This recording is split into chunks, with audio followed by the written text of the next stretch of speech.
everybody. So, been called to do quite a lot of tarot lately for one person in particular. And I tried to do a nice little live yesterday, I think, and everybody jumped in and, wanted their own tarot readings and stuff. But we're going to call this a collective reading for one person in particular who I know needs this and has asked for it. So we're gonna go ahead and get everything ready for a nice little tarot reading for one person in particular. And I know this will get to you one way or another. I'm gonna find you. I'm gonna get you one way or another.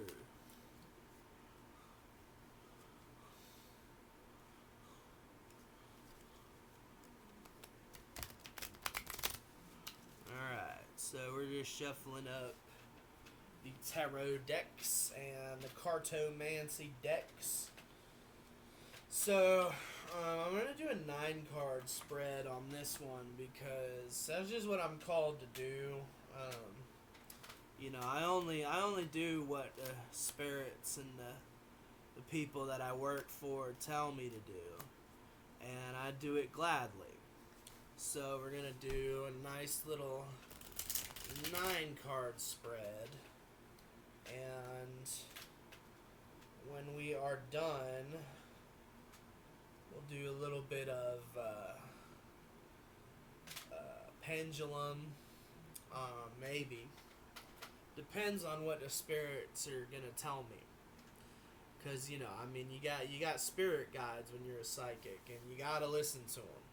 Yeah, mine are obviously darker spirits. But let's get going.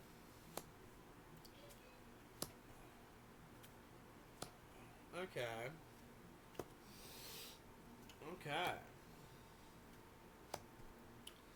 Some of these are going to get flipped upright.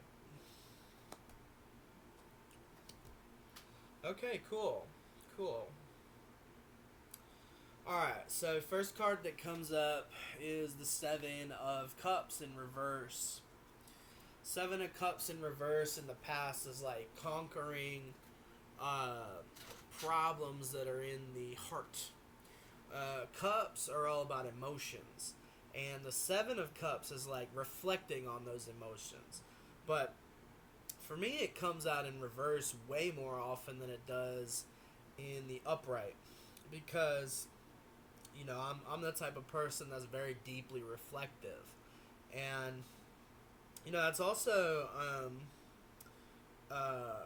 reflected kind of sorta in the Death deck in the past position too. But when the 7 of Cups comes out in reverse, it's like getting out of your head, reflecting on the material world rather than what's inside. And it's something that's in the past.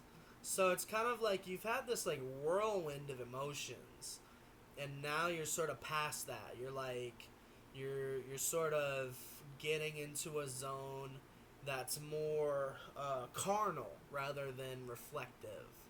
That doesn't necessarily mean that you don't want to be spiritual. You just don't want to reflect too heavy on your emotions. You want to stay in a zone where you're focused on the material. And so we'll move on to the present position. This is a card that I'm going to flip upright. Is the 7. This is 2 7 cards here. The 7 of Wands. And we're going to flip this one upright because the 7 of Wands is all about collaboration and people working together to achieve a common goal. So right now, since we flipped it upright, that card is going to help your situations with collaborating with other people and other people collaborating on your behalf. Oh, and I want you to know, I'm growing my hair out again. I cut my hair because my ex wanted me to, and it was cool for a while. But I went and looked at this picture of me with my long hair, and I was just like, yeah, I gotta grow it back out. That shit looks fucking cool. So anyway, moving on. This I'm gonna flip upright too, because this is a good card to come out in reverse, but it's also a good card to come out upright. Is the Death card, and that's in reverse. That's what she looks like upright. It's actually a female version of Death. Um, so Death in the tarot is all about cycles, and when the Death card comes out in reverse, it's about the continuation of a cycle. But we don't want that. We want a new cycle to begin. So we're going to flip that card upright. It's a very powerful card in the tarot. So the Death card is going to come out of the deck once I shuffle the cards back together and cut the deck. That spirit of that card and also the Seven of Wands is going to come on out and assist us with this situation that we got going on. Moving on to the Queen of Rings in the past position. Again, Queen of Rings is about intelligence, but it's in the reverse. So it's something like, again, getting out of your head, getting out of reflection, getting out of the metaphysical and worrying about the physical. So we've also got, this is a very good card to come out in the dead center of the spread, is the Empress. Okay? So the Empress is like the counterpart to the Emperor. Okay? So it definitely has to do with a love match. And that's all I'm going to say about that, is the Empress is in the dead center of the spread. We've also got the Nine of Swords in the upright position. Now, I never flip cards that are upright in the reverse. That's just not something that's very... Because if you do that, yeah, it'll abate the problem for a while, but it'll come out elsewhere. So the Nine of Swords... Is this the Nine? I think? Yeah, it is the Nine. The Nine of Swords is about, like, anxiety. You know what I'm saying? Like, you're anxious about something. It's not going to go away because this is in the future. We've got the Ace of clubs in the upright position. Well, there's no upright or reverse with the cartomancy, but the Ace of clubs is about the start of clearing out old energies, destruction. You know, there's this song by Red Hot Chili Peppers called Californication, and one of the lyrics is, destruction leads to a very rough road, but it also breeds creation. And that's really what's going on in the past. It's like a start of destroying old things that you don't want. And we've also got the Joker in the upright. Now, this is the only card. This Joker and the Black Joker are the only cards in the cartomancy that have an upright and a reverse. But it comes out upright, and it's in the present position. It's all about chaos. So there's other cards that have to do with chaos, but the Joker's just straight up chaos. And it's upright. So it's a chaos that's good. It's a chaos that leads to something positive. We also have, in the future position, the Ace of Spades. The Ace of Spades! That's a song by,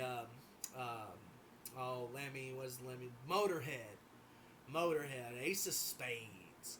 So, Ace of Spades is about the start of a new working. I feel like this is like a magical working. I feel like this is something that has to do with witchery. So I'll give you a little knowledge about witchcraft. Is one of the simplest ways to do it is you just build objects with your mind, metaphysical objects, and then set that object to a task. or you invoke a spirit to set to a task. Now, you don't want to overwork the spirits, but if you got something that you desire, there's nothing better than at least speaking to the spirits and asking for their advice.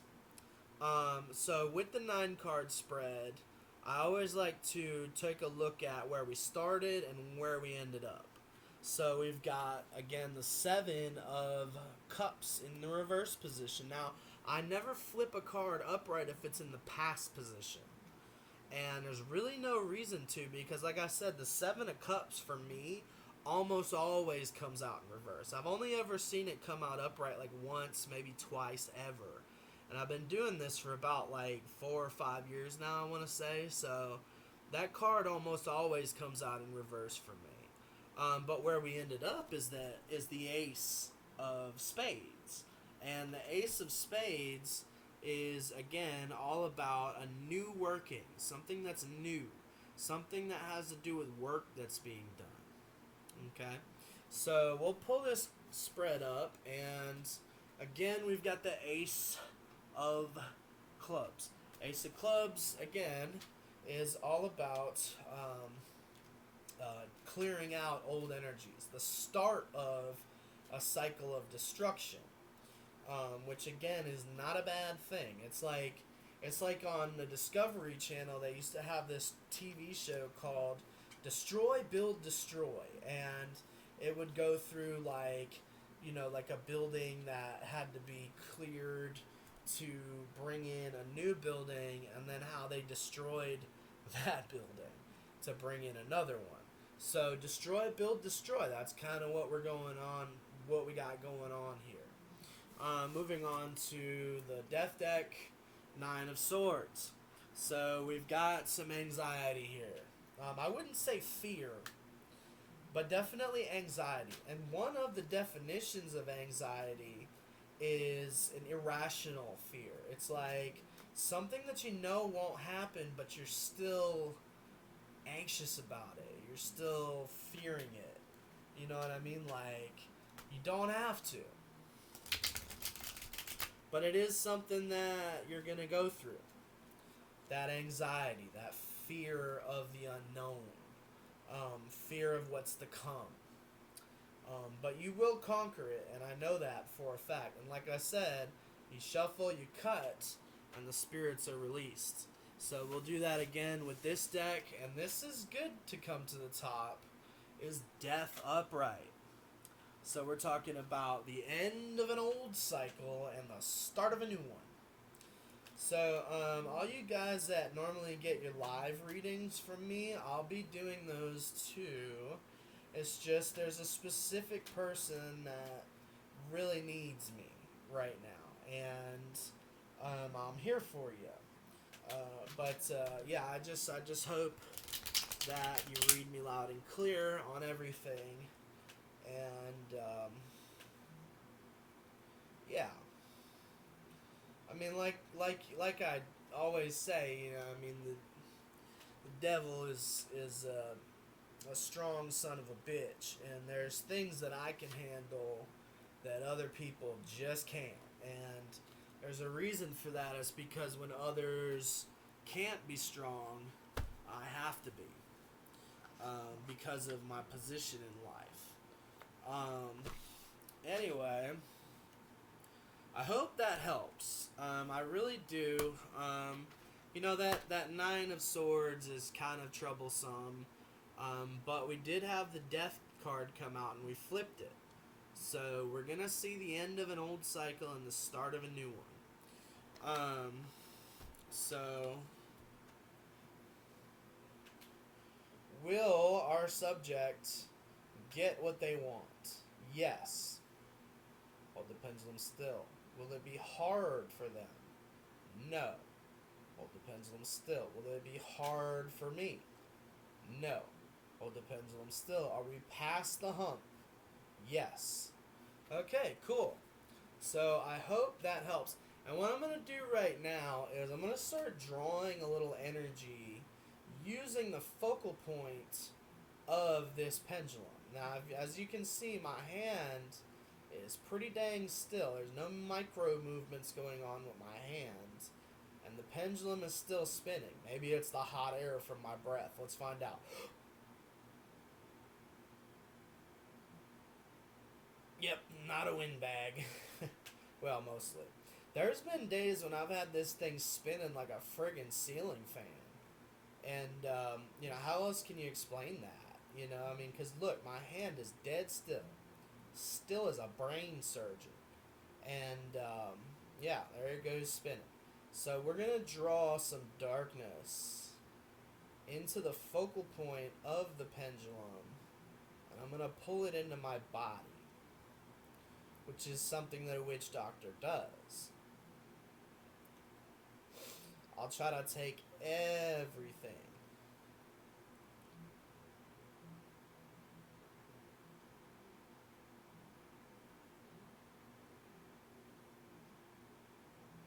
Okay. So that's all the darkness I can take. And trust me, it helps me. Because I woke up this morning with a crick in my neck. And I popped it real good, which was great. But, I had a gnarly crick in my neck this morning. So, any of you vampires out there who know how to do vampiric healing, pull all the darkness you can out of my fucking neck, because it hurts. But anyway, I'm going to go ahead and cut this off. I don't want to be too long-winded. That way you get all the messages that you can. And if you need to come back and watch this again, you can be my guest. So, much love, and just don't even know what else to say.